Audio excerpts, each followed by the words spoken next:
জয় শ্ৰীকৃষ্ণ, জয় শ্ৰীৰাম। আজি আমি জানিম হনুমানজীৰ জীৱন কাহিনীৰ বিষয়ে। হনুমানজীৰ পিতৃ দেউতাক তিনিজন হয়। আপোনালোকে সকলোতে শুনিবলৈ পাই চাগে যে হনুমানজীৰ দেউতাক তিনিজন, হনুমানজীৰ পিতৃ তিনিজন।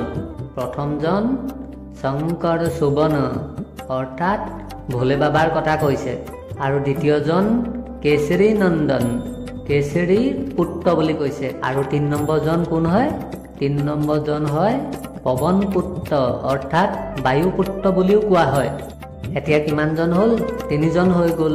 যে পৱন পুত্ৰ অৰ্থাৎ বায়ুপুত্ৰ বুলিও কোৱা হয়, কেশৰী নন্দন কেশৰীৰ পুত্ৰ বুলিও কোৱা হয়, আৰু শংকৰ সুবন বুলিও কোৱা হয় অৰ্থাৎ ভোলে বাবাৰ অংশ বুলিও কোৱা হয়। এয়া কেনেকৈ হ'ল আপোনালোকে জানেনে? বলক মই তাৰ বিষয়ে আজি আপোনালোকক বুজাই ক'বলৈ চেষ্টা কৰিম। হনুমানজীৰ বিষয়ে এখন কিতাপ কিনিবলৈ পায়, তাতেই হনুমানজীৰ এই ৰহস্যৰ বিষয়ে, এই গোটেই ৰহস্যৰ বিষয়ে তাতেই ভালকৈ বৰ্ণনা কৰা আছে। এই কিতাপখন আপোনালোকে বহুত কমকৈ পোৱা যায়, আপোনালোকে যদি বিচাৰে তেতিয়া পাই যাব।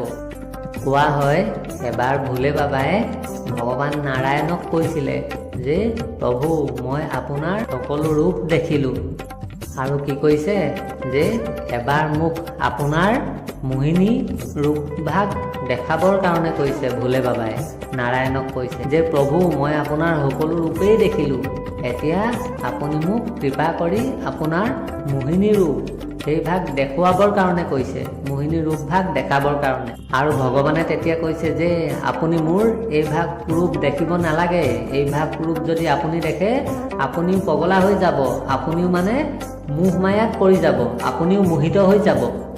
আৰু ভোলে বাবাই তেতিয়া কৈছে যে নহয় নহয়, মইতো কামনা বাসনা অৰ্থাৎ মইতো কামনা বাসনাকতো জিকি থৈছোঁ, হৰুৱাই থৈছোঁ, তেনেকৈ কৈছে ভগৱান নাৰায়ণৰ আগত। আৰু তেতিয়া ভগৱানে কৈছে যে আপুনি কামক লাগিলে জিকিয়েই যাওক, তথাপিও মোৰ যদি মোহিনী ৰূপভাগ আপুনি দেখে তেতিয়া আপুনি মোহিত হ'বই, আপুনিও মোহ গুচি যাব।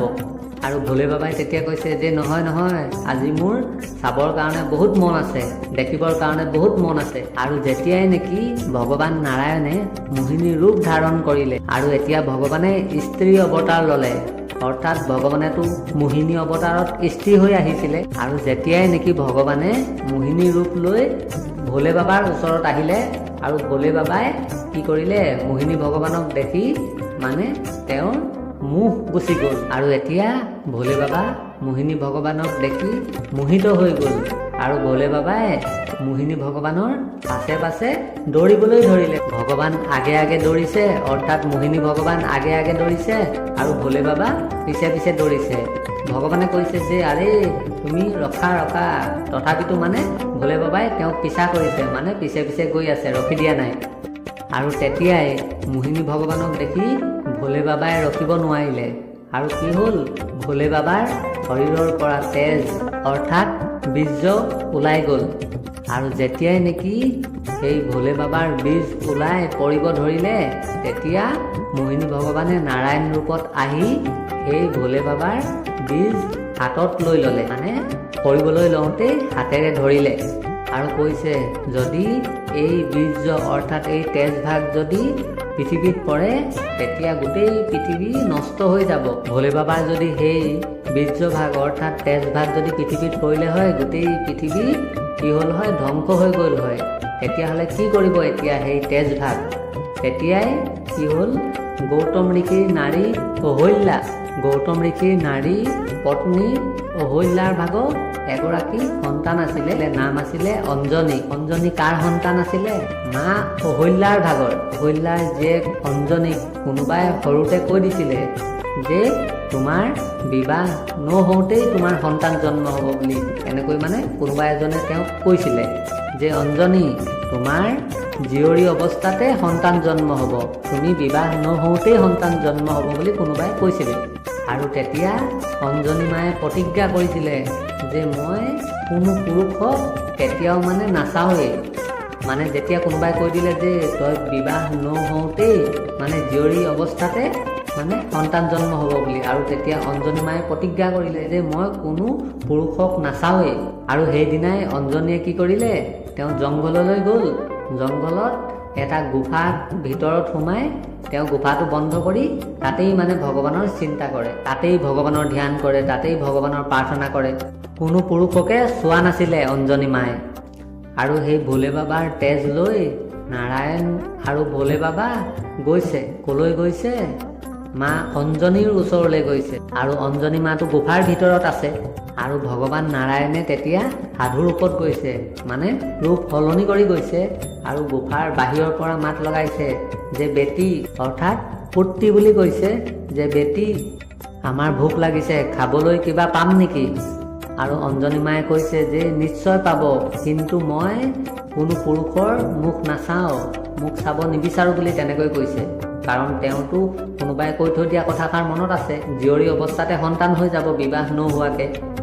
অঞ্জনী মায়ে মানে ভিতৰতেই সকলো ব্যৱস্থা কৰি লৈছিলে।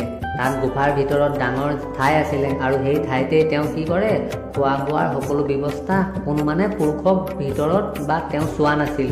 তেওঁ যি লগৰীয়া আছিল অঞ্জনী মাৰ ভাগৰ, তেওঁ সখীয়েকসকলহে তেওঁৰ লগত আছিল। আৰু অঞ্জনী মায়ে ভগৱান নাৰায়ণে যেতিয়া বামুণ ৰূপ লৈ গৈছিলে, অৰ্থাৎ সাধু ৰূপত গৈছিলে, আৰু অঞ্জনী মায়ে কি কৰিলে, ভিতৰৰ পৰাই যি লাগে মানে দানা পানী সকলো আহাৰ দি দিলে। আৰু ভগৱানে তেতিয়া কৈছে, ঠিক আছে, ভিতৰৰ পৰাই দিছা, কোনো কথা নাই, এয়াতো আমি খাই ল'ম, কিন্তু তুমি গুৰু দীক্ষা ল'লানে নাই, গুৰু মন্ত্ৰ ল'লানে নাই? যিয়ে নেকি গুৰু মন্ত্ৰ লোৱা নাই, তেওঁৰ হাতৰ পৰা আমি নাখাওঁ, তেওঁৰ হাতৰ ভোজন আমি গ্ৰহণ নকৰোঁ বুলি কৈছে। আৰু তেতিয়া অঞ্জনীয়ে কৈছে যে তেতিয়াহ'লে আপুনিয়েই মোৰ গুৰু হৈ যাওক। আৰু তেতিয়া সেই সাধুজনে কৈছে, অৰ্থাৎ নাৰায়ণে কৈছে, ঠিক আছে, তেতিয়াহ'লে তুমি তোমাৰ কাণখন দেখুওৱা।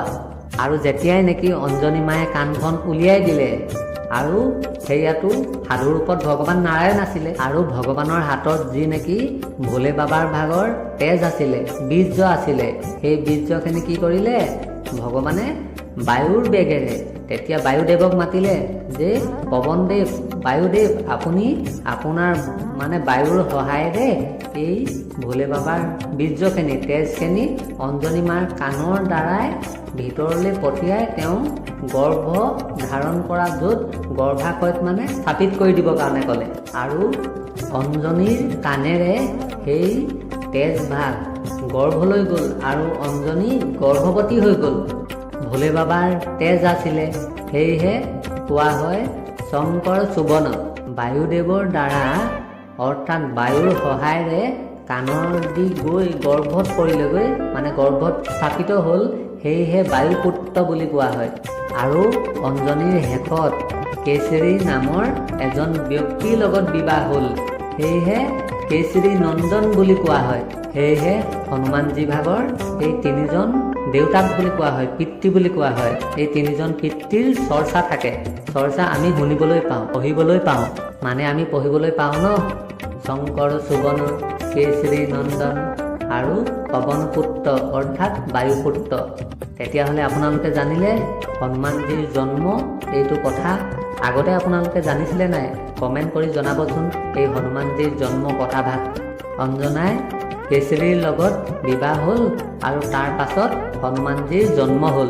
আৰু হনুমানজী জন্ম হৈ শুনক আপোনালোকে এটা শ্লোক কৈছোঁ, পৱন তনয় বল পৱন সমানা, বুদ্ধি বিবেক বিজ্ঞান নিধানা, পৱন কাজ কঠিন জগ মাহি, যো নাহি হৈ তাত তুম পাহি। হনুমানজীয়ে জন্ম হৈ সৰ্বপ্ৰথম কাম কি কৰিছিলে জানেনে? কি কৰিলে? মা, মোৰ বহুত ভোক লাগিছে।